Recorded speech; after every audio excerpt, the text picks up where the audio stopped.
I'm Randy Reid, editor of Designing Lighting Magazine, and I am here today with Megan Carroll, the chair of NY Controlled. Welcome, Megan.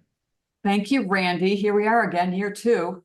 I know, and think about it, year two, I don't know of any show that's had a faster start than NY Controlled. What do you attribute that to? The need to know. The complexity of controls continues at an unchecked pace. The need to know by specifiers, salespeople, marketeers, product developers, end users, building owners, they need to know. So, and it's across the board, whether we're talking the simple hue, beautiful color changing lamps at Home Depot off the shelf, or the complexity of controlling the Empire State Building here in New York City. Everyone needs to know, everyone wants to understand. Okay, as chair of NY Control 2024, what excites you the most about this year's event, and how has it evolved from last year? It's evolved in the best way possible this year because we've, on a logistics side, we've hired professional contractors. Last year, we were a startup band, grassroots garage band, doing everything ourselves. This year, we have hired some professionals who've made our job so much easier, so we can focus on curating content for the sponsored presentations, working with exhibitors to make sure they understand what the opportunities are, what the resources are, and we've already exceeded last year's show floor. And we're in a bigger space this year because of that. And it really happened pretty organically. The moment people heard, they signed up to exhibit and to participate. So at the Metropolitan again this year, but on a different floor. The ground floor level, so it's a much larger footprint. Okay, because it was a bit tight last year, obviously. Exactly. And can you speak numbers? Can you tell me how many exhibitors are signed up? We have 44 exhibitors this year. This professional organization has helped your team, which Yes. allows you guys to focus more on content. Right. Okay. Content creation, exhibitor curation, because a surprising number of people want to exhibit and not all of them are qualified. There were a good number that rejected because they simply didn't qualify or they didn't meet the standard. We want quality manufacturers with a unique service that are accessible and on the market here in the United States. And once our doors were opened, it was surprising the number of offshore manufacturers who wanted to participate. Okay. Well, I just want to say good for you, because Yes. those are tough decisions, but you want the companies that are here that can support it. Exactly. There's no reason to get companies involved with lighting designers that can't support it, because it just frustrates everyone. Exactly. What lessons have you learned from last year's show?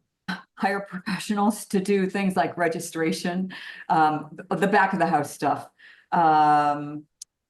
Work more carefully and well in advance of showtime, curating content. So we have an exhibit committee, we have an education committee, and those are the professionals, all volunteers, who review the proposals to make sure that we're delivering the right information and content that people need to know. And so our committee is made up of manufacturers, lighting designers, sales representatives, end users, so that we know what's happening in the field and how does that translate to the content we want to deliver, whether you're an exhibitor or a presenter.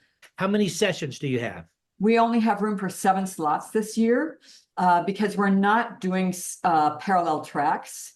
And given the space constraints, we're doing 7, and the hours are from 11 to 7. So 7 presentations, and some of them are manufacturers, and it's almost like a TED Talk. The sponsored talks, people have bought airtime. So some of the manufacturers are speaking about their particular product. They're going to do a deep dive. But there's also a roundtable discussion with experts talking about DMX versus 0 to 10 versus analog versus digital versus all of the different protocols out there, and what's right for each job. And that's more of an open-ended, unbiased, non-commercial content.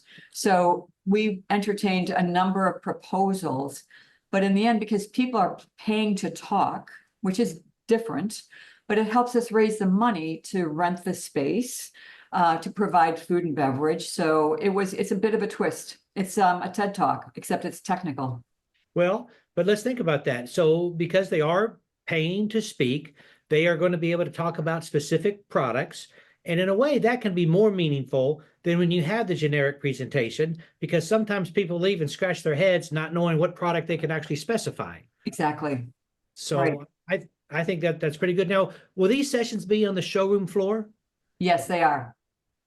Okay, excellent. That way you're keeping everyone together. Exactly. One giant space for exhibitors, meals, food and beverage, and the presenters. So how do you see this event shaping the future of lighting controls education in New York City? I would love to find the physical space to have bigger, more meaningful displays. Right now, it's a carry in, carry out. Everything has to go in on a tabletop. But I would love to see an opportunity where people can build out a control system with all the gear and then see how it operates. I'd love to see them have the opportunity to wire it wrong and wire it right. Hands-on. That would be the next most meaningful, most educational phase to bring to the show. And I could see that potentially going to become a 2-day show. Okay. Well, will the show make money this year? We made money last year. Congratulations. Okay, excellent. But the difference is last year we had very few operating costs because it was all volunteer. This year, paying contractors, we will see, but I fully expect to make money. It Okay, has well, to be a moneymaker. And it's a joint affair between IES NYC and DLF New York. right, because it's got to be sustainable. And if you don't make Exactly. money, then it's not sustainable. So Right. I sure understand that. What's been the most rewarding part of organizing NY Controlled, especially in these early stages of the development of the show? Delivering the right content, seeing some very, very discerning specifiers, totally engaged, totally surprised, because the manufacturers and the exhibitors are not bringing, I don't do sports, the stringer team, they're bringing their experts. They're bringing the product developers, they're bringing the geeks who developed it, they're bringing the rocket scientists to the show. So that some of those most discerning specifiers are getting all their questions answered. It's more than a sales pitch. It's a very deep dive into why, how, when. Okay, so Megan, you and I have been having these discussions for really over 10 years, as has the industry. And controls are not where you and I think they should be. Why is that? And do you think this show might be the tipping point to finally get us where we need to be? Hey, actually, controls aren't where they need to be yet. I don't think they ever will be, because that's about innovation and leadership. That's about creation. So there will always be new technologies. There will never be the standards that some people would like, where everybody uses the same, because we know no one size fits all. Because there's existing infrastructure that we have to address, as well as new construction that we have to address. And so we have to be able to build backwards and forwards with controls. What we need is more education. And that's what this show, the goal of the show is to deliver more education, more information, to make it less intimidating and to empower all of the stakeholders with that knowledge. Okay, understood. What is your long-term vision of NY Controlled? You touched on it a little bit earlier about bigger and more hands-on displays. Do you envision ever being at a bigger venue? I believe so, yes, that would be a goal, so that we could have physical, more physical setups, overnight events.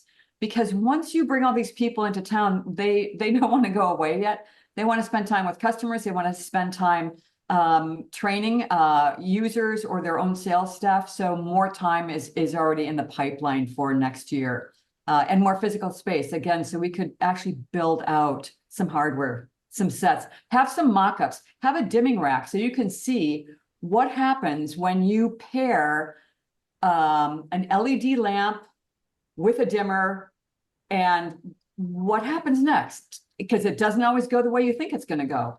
So Megan, tell our audience a little bit about Light Bites. Light Bites is a great opportunity for anyone to have a live conversation, a live interview with Randy Reid to talk about whatever they want to talk about, either their pain points with controls or a new technology they're introducing, or why they should always and only use DMX, or in Carol Jones' opinion, why they should always go Dali. It'll be an opportunity for the talker to educate their audience, to talk about anything they want to talk about. It's a quick soundbite on the show floor with yourself, which is a great way to get the word out and get a variety of opinions from New Yorkers. But we're not just New York. We've got attendees from the tri-state area, from Washington, from Boston, from Connecticut. We're becoming bigger than we ever expected. We need a bigger boat. As a leader in the field, what advice would you give to young professionals interested in learning about lighting controls? Ask questions, get involved, volunteer, work with your peers, don't be intimidated. If you don't know someone or something, don't let that stop you. Walk up to them and say, I've heard about you. I'd like to introduce myself. Don't be shy. There's so much tribal knowledge today, Randy, and some of us are reaching the peak of our careers, and we might be exiting soon. And so much of that knowledge is going to walk out the door, I'm afraid. I really am. Naomi gone. Nancy Clanton's still working, but I'm worried about those things. So I want to continue to foster connections. And that's what I really like doing at this show. The students from Parsons, from New York School of Interior Design, seeing them at all the EP events I do all year, and then seeing them at the show and see them light up and finally get it, very rewarding. Well, you mentioned Naomi, Janet Lennox Moyer. I was with her at a landscape conference not too long ago, and she told me that'll be one of the last events that she's attending. But you talk about volunteering, Megan, and I know you through so many different organizations, IES NYC, WILD, IES. When did you first volunteer, and what organization did you first volunteer to work That's a in? good question. I first volunteered with Lee Waldron to co-chair the Lighting Industry Resource Council, which is part of the IALD. And probably at the same time, I was getting into the IES NYC. So I was pulling double duty, but it was IES NYC, and it was probably 1996. My goodness. Well, I think of you as a consummate volunteer, and this is why you're chairing so many organizations, because of everything you did early on. And I agree, we do need to get these young people to jump on board, and they need to volunteer as well. But Randy, for me, the networking and the volunteering has been some of the best education and the best friendships. I never knew that would happen. I never saw that. And I'm so glad I said yes and stepped up. Agreed. Okay, as we wrap up, tell our audience, what is the date of the show? October 29th in New York City at the Metropolitan Pavilion from 11 to 7. The registration fee is $25 a person, but that covers water, lunch, and all the sessions. There is no charge for this session. So there's a tremendous value in that $25 spend. I would say at $25, that is the best deal in lighting, in the history of lighting. That is the best deal of a conference that I've ever heard of. Okay, well, Megan, I look forward to seeing you in New York. Thank you so much. Me too. Thank you, Randy. Thanks very much.